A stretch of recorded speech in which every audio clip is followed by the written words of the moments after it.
Students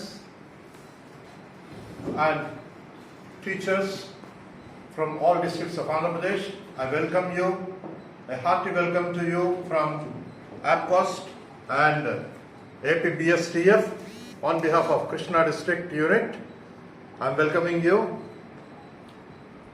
మనము 10th క్లాస్లో సంబంధించినట్లు చూసినట్లయితే జీవులలో ఉన్న 6 లైఫ్ ప్రాసెసెస్ గురించి మనకు లెసన్స్ ఉన్నాయి.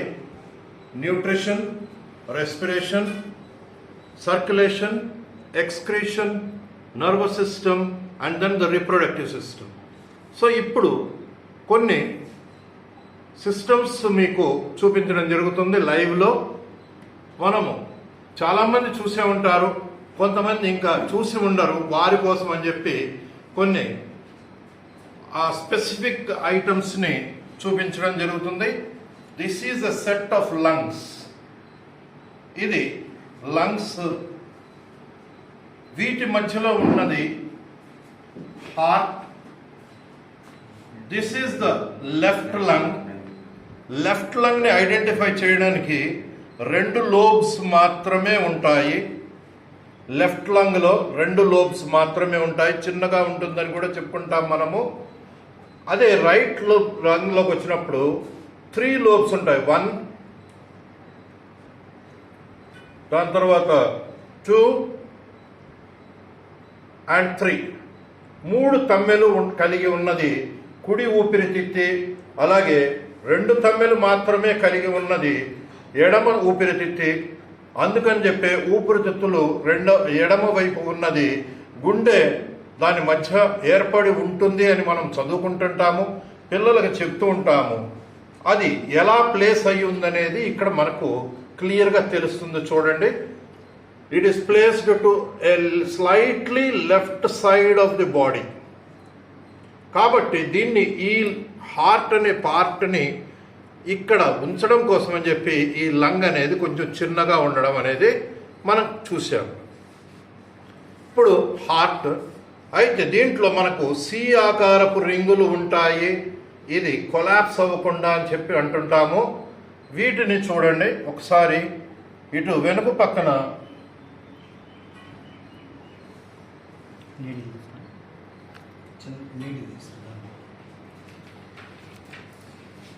ఇది ఈసోఫెగస్, ఆహార నాళం. ఇది మన జీర్ణ వ్యవస్థలో అత్యంత పలుచగా అంటే నారోగా ఉండే ట్యూబ్ ఇది.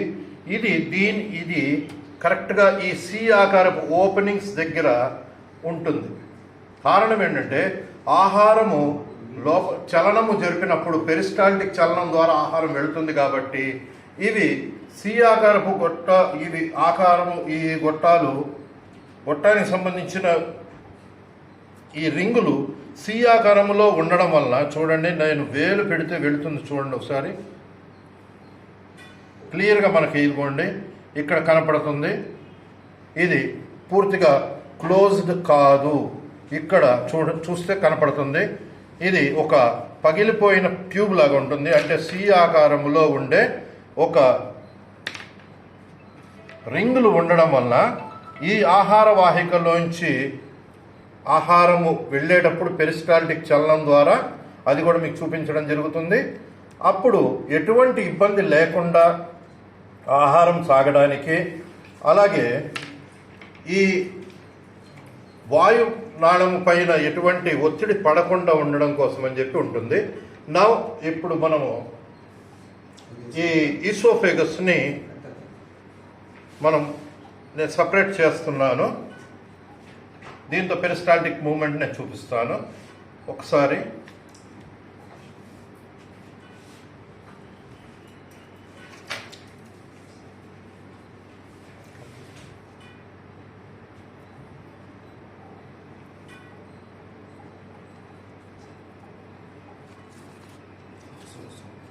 అదేమో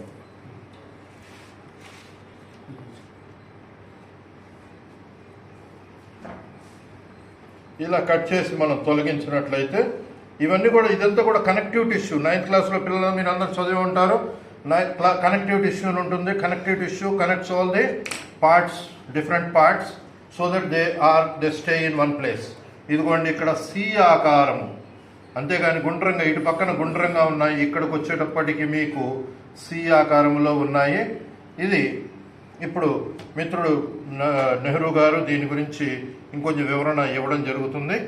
నేను ఈలోపుగా మీకు పెరిస్టాల్టిక్ చలనం గురించి ప్రయోగాన్ని చూపించడానికి ప్రయత్నం చేస్తాను.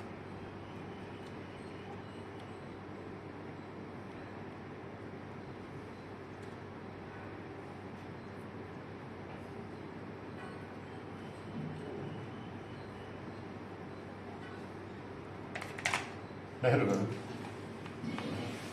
Good afternoon sir, all of you. Already మన మిత్రుడు జాకీర్ గారు రెస్పిరేషన్ వ్యవస్థలో ఉన్నటువంటి లంగ్స్, దాని ఇంపార్టెన్స్ని తెలియజేశారు. సాధారణంగా ఏంటంటే మనిషిలో ప్రధానంగా 4 అత్యంత అద్భుతమైనటువంటి ప్రధానమైనటువంటి అంగాలు. వాటిలో బ్రెయిన్ అనేది 1, 2 హార్ట్, 3 లంగ్స్, 4 లివరు, 5వది మన జీర్ణనాళ వ్యవస్థ లేక స్టమక్. ఈ 5 అత్యంత ప్రధానమైనవి. ఈ 5లో మనం లంగ్స్ని చాలా ప్రధానమైనదిగా చెప్పుకుంటాం. ఈ లంగ్స్ ఆల్రెడీ మనం తెలుసుకున్నట్టుగానే 2 రకాలైనటువంటి లంగ్స్ కలిగి ఉంటాయి. ఒకవైపున 3 లోబ్స్, మరొక వైపున 2 లోబ్స్ ఉంటాయి. అయితే మీరు జాగ్రత్తగా పరిశీలించినట్టయితే ఈ రెండిటికి మధ్యలో మనకి హార్ట్ అనేది ఈ విధంగా దానికి అటాచ్ అయి ఉంటుంది. ఈ హార్ట్ యొక్క షేప్ ఇవన్నీ కూడా మళ్ళీ మనం సపరేట్గా తెలుసుకుందాం. ముందుగా ఈ రెస్పిరేషన్లో లంగ్స్ యొక్క విధానం గురించి, అది ఏ విధంగా ఎక్స్పాండ్ అవుతుందనే దాని గురించి ఒక్కసారి, ఇది మీకు కనిపించేటువంటి ట్రాకియా. ఈ ట్రాకియాలో ఆల్రెడీ మన జాకీర్ గారు చెప్పినట్టుగా సి ఆకారపు రింగ్స్ కనిపిస్తున్నాయి. ఇక్కడ వరకు మనకి ట్రాకియా కనిపిస్తుంది. ఈ పార్ట్ వరకు ఉన్న దాన్ని ట్రాకియా అంటాం. ఇక్కడి నుంచి ఏమవుతుంది, trachea it divided into 2 parts, 2 పార్ట్స్గా మారిపోతుంది. ఈ భాగాన్ని మనం బ్రాంకస్ అంటాం. ఈ బ్రాంకస్ బ్రాంక్యూల్స్గా విడిపోతుంది. ఈ బ్రాంక్యూల్స్ ఇంకా నెంబర్ ఆఫ్ సన్నటి నాళాలుగా విడిపోయి అవి కెపలరీస్గా కూడా మారిపోయి మన మొత్తానికి ఆక్సిజన్ అందే విధంగా చేస్తుంది. ఒకసారి మనం దీంట్లోకి గాలిని వదిలినట్లయితే, గాలి అనేది ఒక మిశ్రమ పదార్థం, ఏ విధంగా లంగ్స్ మన చెస్ట్ కదులుతుందో చూద్దాం ఒకసారి.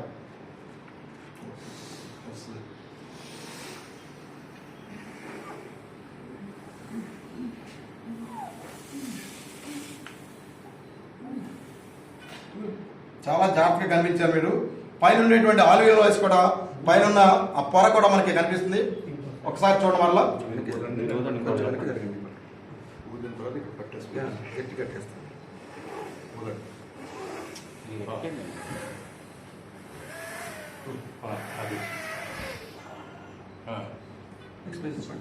ఓకే, మనకి క్లియర్గా కనిపిస్తుంది కదండి. ఈ పక్కన ఉన్నటువంటి ప్రధానమైనది దీంట్లో ఆల్వియోలై. ఆల్వియోలై అనేది మ్యాక్సిమం ఏంటంటే మనకు కావాల్సినటువంటి బ్లడ్ని డిఫ్యూజ్ చేయడానికి, ఇక్కడి నుంచి మనం వదిలినటువంటి గాలిలో మనం ఏదైతే గాలిని లోపల పంపించామో ఆక్సిజన్ ఉంటుంది, కార్బన్ డైఆక్సైడ్ ఉంటుంది. కాబట్టి ఆ వెళ్ళినటువంటి దాంట్లో ఇక్కడ ఆల్వియోలైస్ అయ్యి కంప్లీట్గా ఆక్సిజన్ని రిసీవ్ చేసుకుంటాయి. అక్కడి నుంచి ఇది బ్లడ్ అంతా కూడా ప్యూరిఫై అవుతుంది. ఆ ప్యూరిఫై అయినటువంటి బ్లడ్ ఆటోమేటిక్గా ఈ లంగ్స్కి అందించబడుతుంది. ఇదంతా జరగడానికి ఫ్రాక్షన్ ఆఫ్ సెకండ్స్లో జరుగుతూ ఉంటుంది. దీనికి అంతా ఎంత టైం కూడా తీసుకోదు. ఆ తర్వాత ఆటోమేటిక్గా ఈ లంగ్స్లో మళ్ళీ బ్లడ్ అనేది ప్యూరిఫై అవుతూ ఉంటుంది.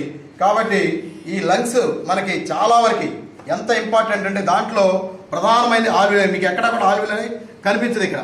అయినప్పటికీ కూడా దీంట్లో మనం స్పష్టంగా చూసినది గాలి ఊదినప్పుడు మాత్రమే మీకు కనిపిస్తాయి.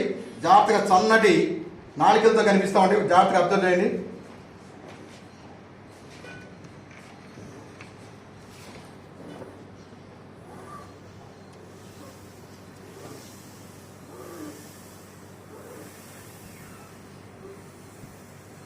అక్కడ నీడిల్తో చూపించినటువంటి పార్ట్లో మనకి ఆల్వియోలై అనేవి చాలా స్పష్టంగా కనిపిస్తున్నాయి. These are the functional units of the lungs.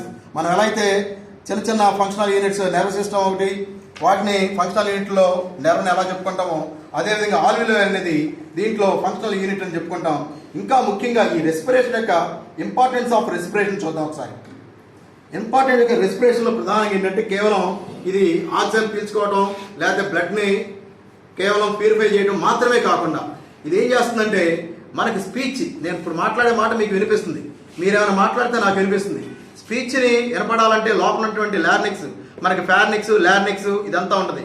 మనం ముందుగా చెప్పుకున్న ఒక చార్ట్ ఆల్రెడీ మనం ముందు నేర్చుకుని ఉంటాం. దీనికంటే ముందు ఫస్ట్ నాస్ట్రిల్స్, మన ముఖ భాగంలో చూసినైతే ముక్కు దగ్గర నాస్ట్రిల్స్ ఉంటాయి. ఆ లోపలికి వెళ్ళేసరికి నేసల్ క్యావిటీ ఉంటుంది. ఆ నేసల్ క్యావిటీ దగ్గర నుంచి ఫార్నిక్స్, లార్నిక్స్ దగ్గరికి వెళ్ళిపోతుంది. ఆటోమేటిక్గా అక్కడి నుంచి